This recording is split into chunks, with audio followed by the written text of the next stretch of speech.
Ngayong araw na ito mga bossing ko ay Father's Day. Kakatapos ko lang mga bossing ko na mag-live. Naalala ko lang bigla si Jovelyn. Alam niyo po ba kapag ba Mother's Day, Father's Day, lagi po may libre sa aming cake po yan. Lagi po siyang may pa-cake sa amin. Ngayon lang po dumating yung taon na walang ganon. Lagi po siyang may pasurpresa. Bigla na lang yung kakanta, may hawak ng cake. Yung ganon, busy-busy kami. Biglang, Mami, may in-order akong cake, pipick upin ko sa may kanlalay. Or kaya, sama kami. Mami, may gift ako sa'yo. Ano yon? Alam ko na yan, cake yan. Yung mga ganon mga bossing.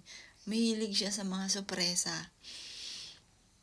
Kung makikita niyo yung mga post, kaya pala noong 2023, 42 years old ako. Ang ganda ng cake ko, mga bossing. Pinost ko nga po yun. Kaso nga lang, ang daming cake kong natanggap. Yung pinakakinantahan ako, iba yung hawak kong cake. Tapos sabi po niya, Mami, yung cake ko ang kunin natin. Sabi ko, sige, kunin mo. Ay, naman yung kunin. Pero kinantahan nila ako doon, yung surpresa. Sabi ko, ang ganda naman ito. Bonggang-bongga naman yung cake, yung ganon. Yun nga po yung pinost ko. Yun ang pinakabongga na cake na natanggap ko mga bossing. At yun nga ay galing kay Jovelyn mga bossing. Kasi ito si Justine, bata pa naman siya. Lagi sinasabi hindi siya showy. Mas-showy daw po si Justine. Hindi po. Mas-showy siya. Kasi ang style po niya para si Justine, ihag po ako. Ihag niya ako, tapos kiss ng kiss sa akin yun. Tapos maiinggit yung anak kong bunso. Tapos ihag din ako, tapos kiss din ng kiss sa akin. Pero kay Joey lagi nagsisimula. Kaya ngayon, naano ko siya, namimiss ko lalo kasi si Justin ko, hindi ko sasabihin, anak, I love you. Hindi siya lalapit. Pero nag-I love you rin siya. Lahat nagmamadali ako, Mami, I love you. Ganon. Halimbawa, nagmamadali ako. Sakit na ako. Teka na, kasakit na ako. Mami, I love you. Mami, I love you. Ganon. Kasi ko, anak, I love you. I love you. Gagan din ako. Pero, mas madalas, anak, I love you. Hindi mo ako pinapansin. Saka siya mag-I love you. Dati, nag-aagawan yan sa akin, mga bossing. Ngayon ko naalala, ngayon yung taon na Father's Day, na walang natanggap si Daddy, wala siyang nagsurpresa sa kanya na na nagbigay siya ng cake. Kahit sa mga lolo niya, kahit doon sa San Pedro, papadala po siya. Siya yung nakakaisip lagi. Noong isang taon, siya rin nakaisip na, Mami, punta tayong San Pedro, may gift ako kay lolo, yung cake nga daw po. Tapos yun, nagdala kami ng ibang pagkain. Laging idea po niya. Tapos sabi po niya, Mami, ako kaya mag-makeup kay inay. Nag 70 years old. Ganun po. Yung mga binidyo ko po, laging idea niya. Sweet po yan eh. Lagi siya nag-aalala na, sabi niya, Mami, gusto mo ng ganito? Sabi ko, hindi, wag na anak. Gastos lang yan. Pero makita mo, meron na siya. Ganun po siya. Kaya, ngayong Father's Day, kada may okasyon, ayun, wala na po siya. Wala na yung present po niya. Wala na yung nagsusurprise palagi.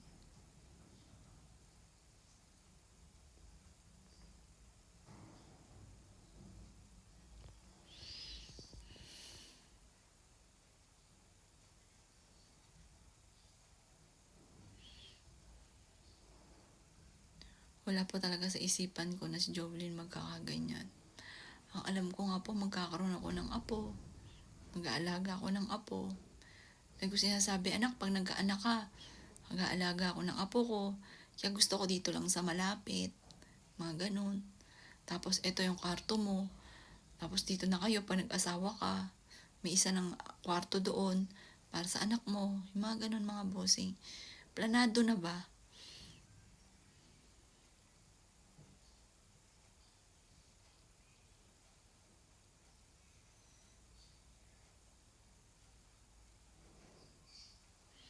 Pag po bigla ako naalala si Jovelyn, nandun mga bossing ko yung kirot, yung ang sakit sa dibdib.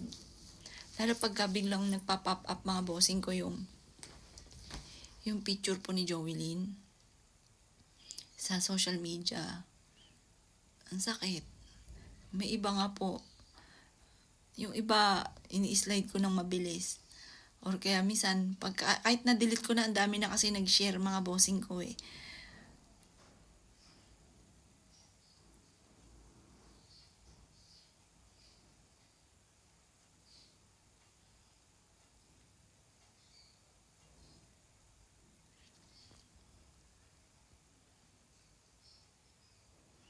Hindi ko po akalain magkakaganyan ng aking anak.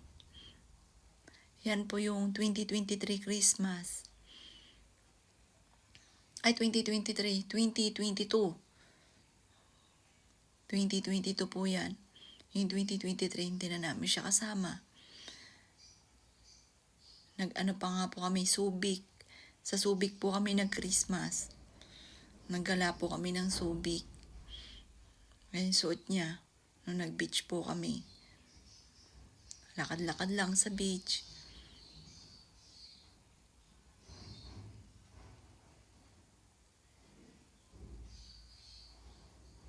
Wala talaga sa isipang mawawala yung aking anak. Hindi ko inaasahang mawawala ang aking anak. Hangang-hanga ako kasi sa anak ko. Hindi siya sakitin. Lagi namin, yung sister ko, alam po niya. Lagi namin iniinggit si Justin, si Daddy.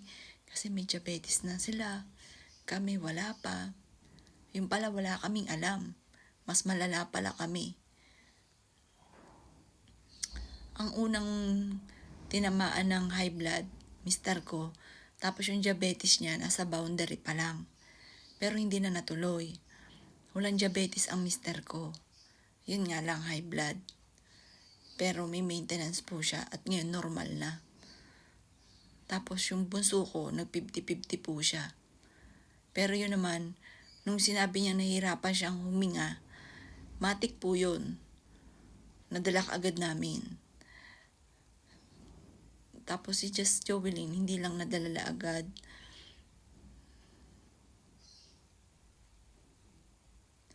Pero akala namin trangka-trangkaso lang. Wala talaga sa isipan ko na magkakaganyan si Jovelyn. Minsan, natutulala ako sa sakit ng dibdib ko. Kaso bigla na papasok sa isipan ko, kawawa si Justin. Nangyari kay Justin, bata pa yung anak ko, 11 pa lang. Kawawa siya. Kasi, para sa akin, pero hindi naman lahat. May mga lalaki din na may mga tatay na okay din. Iba yung nanay eh. Parang yung nanay handang magsakripisyo. Kahit wala kang makain, basta yung isusubo ko, bibigay ko na sa anak ko. Madalas, lalo na dati,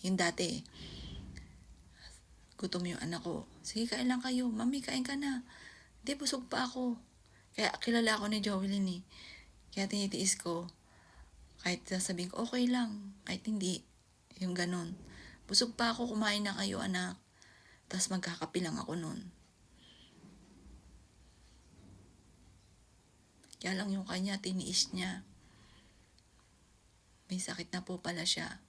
May kabatch po siya, maganda rin babae. Nagmo-model din. Yun naman, hinimatay lang sa SM. Hindi na umabot ng ospital. Kasing edad din po niya, sa 2023, bago mag-Christmas naman, magkapanunod lang, nauna lang si Jovelyn. Tapos ito naman, December 24. Kaya, shocking din po yun. Magandang babae, kaklase rin ni Jovelyn.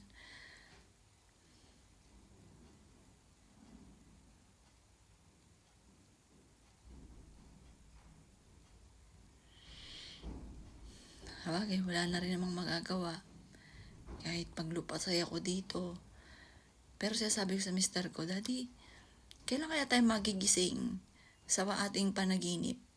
Yung tipong nandiyan na si Jovelyn, kasabay natin kumakain. Masaya tayo. Nagkakantahan tayo. Gagala po kami. Halimbawa, uwian na ng mga angels. Mami, pasyal tayo dito. Punta tayo sa mall. O sige, habadaan, nagkakantahan kami. Akala ko po wala nang katapusan yung ganong saya. Yung pala, bisa nakakatakot maging masaya eh. Ang karugtong ng saya, lungkot.